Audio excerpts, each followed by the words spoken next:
Hi everyone, my name is Natalie Ledwell and this is The Inspiration Show. Today on the show, my special guest is going to share his journey from being the head of one of the oldest lumber yards or lumber companies in the US to an awakening of his soul. So some of us call that the longest journey from your heart, from your head to your heart. But before we get into the interview today, I want to make sure that if you are watching this interview on YouTube, that you click the link below this video after the interview to go through to do my 30-second quiz to find out what's blocking you from success in your life. And if you're watching this on mymovies.com, make sure that you leave your email address so we can send you the Manifesting with the Masters video e-course for free. So let me introduce you to my special guest today, Mr. Kevin Hancock. Hi, Kevin. How are you today? Natalie, hello. I'm very well, thank you, and it's a pleasure to be on your show. I am really looking forward to this conversation today. You have a new book out which is called Not for Sale, Finding Center in the Land of Crazy Horse. So I'm imagining that part of your journey has to do with indigenous wisdom, which is one of my favorite subjects. So why don't we start with your story? Like, you were, the head of it, like this is like a family-run and had been a family-run company for generations, right? Correct. 6 generations. Our company goes back to 1848. Wow. So you're running this company, you have all this responsibility on you. So tell us, the journey of where you started from there and how you went on this awakening journey. Sure. So when, well, I didn't see any of it coming, but I was paying attention just enough to keep up as things started to unfold. But in 2007, the housing and mortgage markets collapsed nationally, and it had a really big impact on many companies, including ours. And in 2010, at the peak of that collapse, I began to have trouble speaking, Natalie. When I went to talk, all the muscles in my throat would spasm and squeeze and contract, and talking got quite difficult to the point where I often couldn't really say much. And after traveling to a series of doctors, I finally was diagnosed with spasmodic dysphonia, which is a rare neurological voice disorder that affects only speech with no known cause and no known cure. The primary treatment is a periodic Botox injection on the chemical side, and then on the spiritual side, more powerfully, it's seeking the most calm inner state you can be in. So that really forced me to stop and think, to lead differently, to think about my own life differently. And anyway, in 2012, when the economy had stabilized and I could see our company was going to be fine and go on to do well, I had a growing feeling, which I resisted for a while, that I was time to serve myself a bit more and find my balance, search for my voice. And that summer, I picked up a copy of National Geographic. The Pine Ridge Indian Reservation was on the cover. I opened the article. The article came right out of the magazine and grabbed me and pulled me into the article like I'd never been grabbed before. And I finished that article and said to my wife, I'm going to go there. I want to see what life is like for the people who live there. And that became a transformational decision for me. I've now been there 9 times, and what started out as a journal turned into a book, and it changed my life in a lot of positive and wonderful and powerful ways. Right. So, I mean, a lot of people that are watching this show that are in our community will probably understand when we have one of those moments that is a changing point, or when you get that idea, or you read that article, or you meet that person, and it's something that you can't ignore, that you just have to, that you have to follow through. So, so you're on the reservation. How long were you there? Yeah, the first trip was October of 2012, and it was designed to be just a 3-day visit. And even then, Natalie, on that first trip, I felt I needed an excuse, that it wouldn't even then be okay to go just for me. So I decided I would go and look at the housing issues that they have, which are substantial. And I was interested in those issues, but something deeper was calling me there. So anyway, that first trip was 3 days. Had no plan at the time to go back, but once I went there once and met the people and got connected to the place and learned their story, I could not stop going back. Wheels were set in motion that were much bigger than me at that point. And I actually felt like I was following. And as you referenced, that transition from that long journey from living with your head to living with your heart was kicking in, and was just awake enough to know that at times you have to follow and that something's calling you. The Lakota have a great little phrase that I've come to love. The spirits will meet you halfway. Right. But you have to be seeking, you have to be searching, and you have to be looking, or else you're going to miss it. And you also have to be trusting that when you have these ideas, and that, and that may seem crazy to you, and I can see that you were logically justifying it with, I'm going to check out the housing, but you knew deeper down that this was something that you couldn't ignore and that you had to follow through on. So can you tell me, what influence? I'm assuming it was the Lakota people that were on the reservation that you're at. What influence or what lessons were they able to impart for you? Yeah, so there were many. I ended up seeing in their spirituality, in their stories, a set of values and lessons that are really relevant for modern life in a 24/7 bigger, better, more internet wired, go world.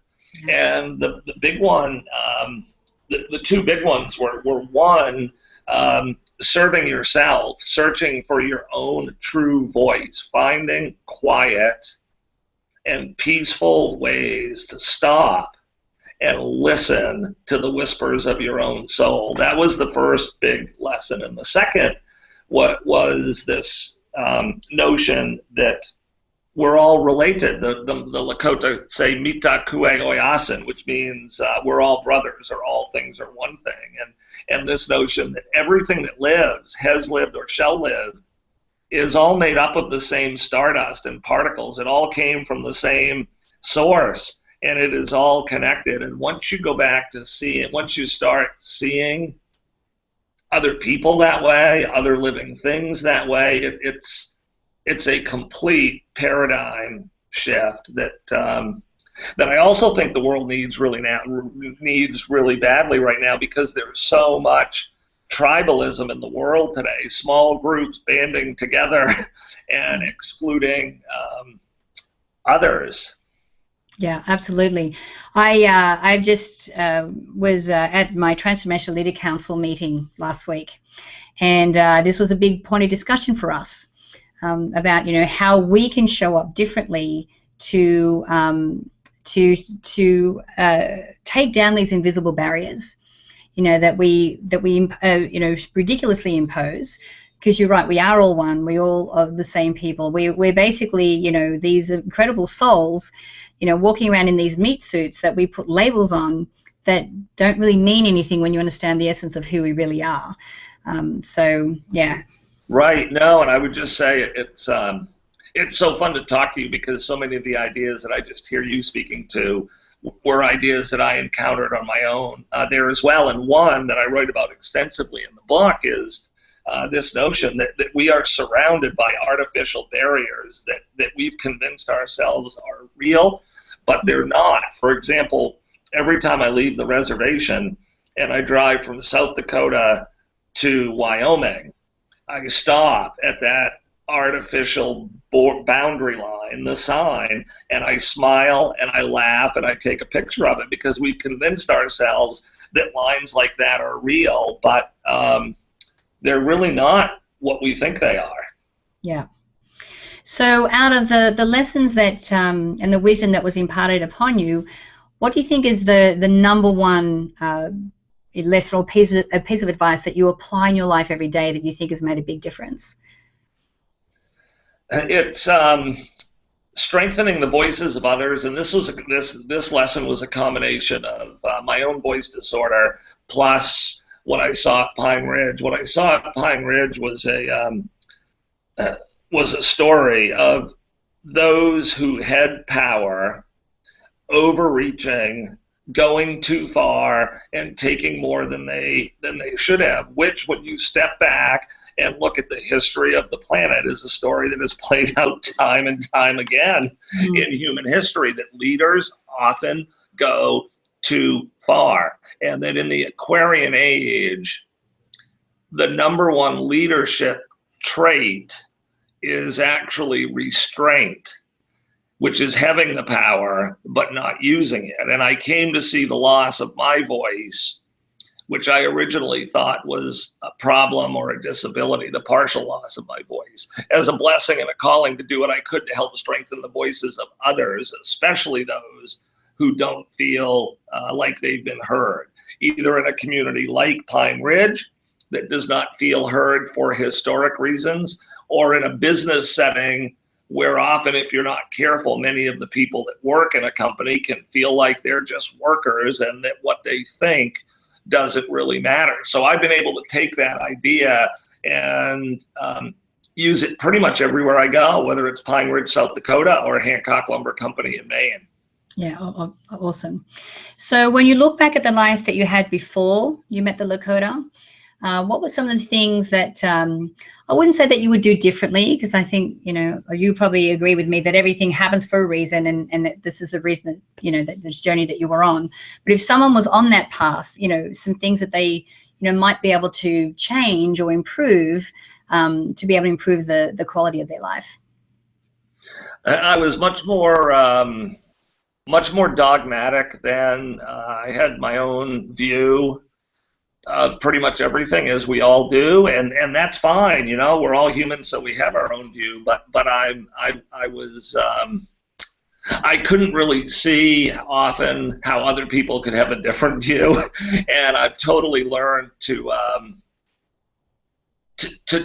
embrace that. That it's the symphony of voices that makes the magic or the music, and that if everyone had the same view, it wouldn't actually be even healthy or productive or dynamic. So it's learning to have a perspective, to share a perspective, but not to share it, to try not to share it in an imposing or overbearing way, and to hear other people's perspectives, not for the sake of changing them, but just to have heard them. Yeah. No, I for a very long time I've been of the opinion that opinions are neither right or wrong, but they are based on our experience and our life and our environment up until that point. And if we miss the opportunity of sitting in conversation to hear somebody else's opinion, and again, it may not change our opinion at all, but at least it can expand our opinion, because now we know, what different people will think about a similar subject. But it hasn't made sense to me for a long time to be so, clinging on to the opinion, because it's not right or wrong. It's just an opinion. So right. I hear what you're saying there. Yeah. And I think that's part of some of the challenges that we're facing in the world at the moment, is we're missing the opportunity to sit down in conversation and open up to empathy to be able to hear the other person's side of the story. I completely agree, and my book deals with this in a pretty deep way. I think that that awareness and connectivity in and of themselves are really powerful acts. And people ask me what I do at Pine Ridge, and I say, well, I don't really do anything there. I just go to serve myself and to connect with the people that are there, and just to be aware of them. And I believe I found there that just that act of being interested, being present, seeing them as humans, listening to what they have to say, that is the powerful act. It's not, it doesn't have to even translate into an agenda or an action step. It's just awareness and connectivity, and seeing, backing your circles up far enough so that you could see the entire planet as a single tribe. And I think there is a day far, far in the future when all of the artificial boundaries that you spoke of and the tribalism will look silly and foreign. But we've got a long ways to go. But I do think it starts by everyone just trying to become more connected and aware and listening without judging. Yeah, I agree. And I think the first way that we do that is to emotionally distance ourselves from the situation. So if you are going into a conversation with an opinion that you are very emotionally attached to, it's very difficult for you to see anything but your opinion. And if you have the ability to be able to step back from that and go, okay, with an open heart, to be able to listen intently, and really listen to somebody else's side of things, I think that really helps a lot. Right. So who are the people do you think that would really benefit from reading your amazing book, Kevin? Yeah, so I think that I think anyone, on one level, I think any human being can find meaning in it, honestly, Natalie, because I think each soul on this planet is here. As I like to say, we all come from a tribe. We were all born into a tribe, but each soul is here to find his or her own voice and transcend the dogma of our local village, if you will. And so I honestly think whether you come from Pine Ridge, a place like Pine Ridge, or you come from a 24/7 go community like the business world on the East Coast of the United States, that anyone could benefit. I think particularly perhaps young people heading out into the world, or adults at kind of that midpoint in their lives, can also really, those transformational times that are universal, I think anyone in one of those also could benefit. Beautiful. So last, where can people find you? Where can they connect with you and get their hands on the book? Yeah, so the best place to connect with me, to check out the book or to order the book, is right on the book's website, which is www.kevindhancock.com. kevindhancock.com.